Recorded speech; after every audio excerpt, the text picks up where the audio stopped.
एक राधेश्याम नाम का युवक था। स्वभाव का बड़ा ही शांत एवं सुविचारों वाला व्यक्ति था। उसका छोटा सा परिवार था जिसमें उसके माता पिता, पत्नी एवं 2 बच्चे थे। सभी से वो बेहद प्यार करता था। इसके अलावा वो कृष्ण भक्त था और सभी पर दया भाव रखता था। ज़रूरतमंद की सेवा करता था, किसी को दुखी नहीं देता था।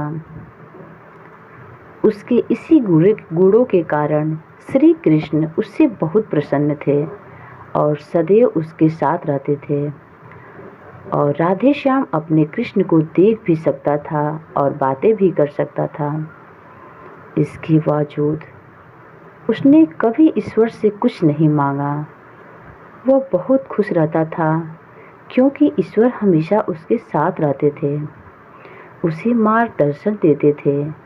राधेश्याम भी कृष्ण को अपने मित्र की तरह ही पुकारता था और उनसे अपने विचारों को बांटता था। एक दिन राधेश्याम के पिता की तबीयत अचानक खराब हो गई। उन्हें अस्पताल में भर्ती किया गया। उसने सभी डॉक्टरों के हाथ जोड़े, अपने पिता को बचाने की मिन्नतें की, लेकिन सभी ने उससे कहा कि वो ज़्यादा उम्मीद नहीं दे सकते और सभी ने उसे भगवान पर भरोसा रखने को कहा। तभी राधेश्याम को कृष्ण का ख्याल आया और उसने अपने कृष्ण को पुकारा। कृष्ण दौड़े चले आए। राधेश्याम ने कहा, मित्र, तुम तो भगवान हो, मेरे पिता को बचा लो। कृष्ण ने कहा, मित्र, ये मेरे हाथों में नहीं है। अगर मृत्यु का समय होगा तो होना तय है। इस पर राधेश्याम नाराज हो गया और कृष्ण से लड़ने लगा। गुस्से में उन्हें कोसने लगा। भगवान ने भी उसे बहुत समझाया पर उसने एक ना सुनी।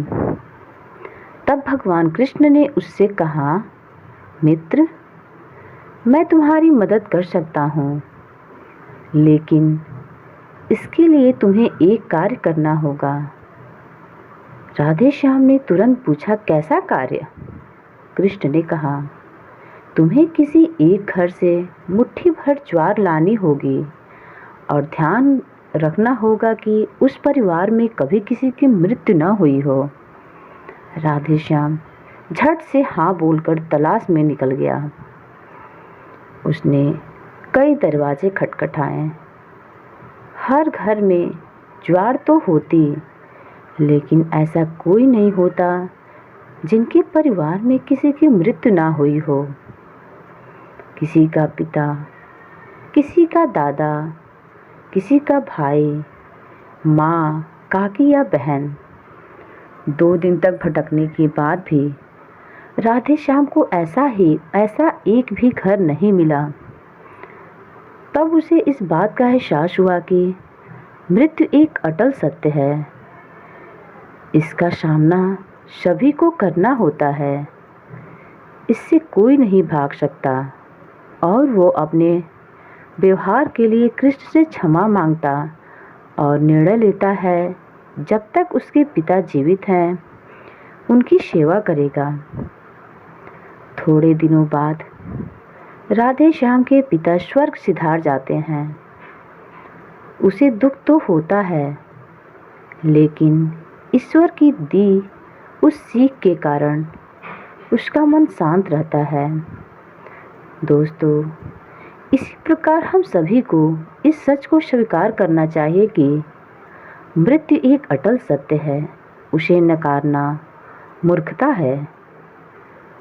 दुख होता है, लेकिन उसमें फंस जाना गलत है, क्योंकि केवल आप ही उस दुख से पीड़ित नहीं हैं, अपितु संपूर्ण मानव जाति उस दुख से रूबरू होती है। ऐसे सच को स्वीकार कर आगे बढ़ना ही जीवन है।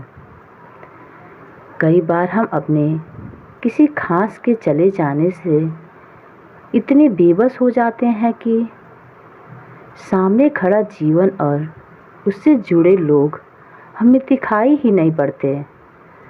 ऐसे अंधकार से निकलना मुश्किल हो जाता है।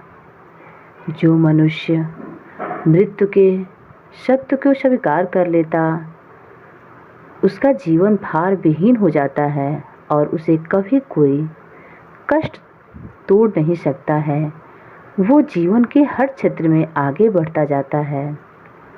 तो दोस्तों, मृत्यु एक अटल सत्य है। ये स्टोरी आपको कैसी लगी? अगर ये स्टोरी आपको अच्छी लगी हो तो प्लीज़ दोस्तों मेरे चैनल को सब्सक्राइब करें, वीडियो को लाइक करें और कमेंट बॉक्स में ज़रूर बताएं कि आपको स्टोरी कैसी लगी। मिलते हैं नेक्स्ट वीडियो।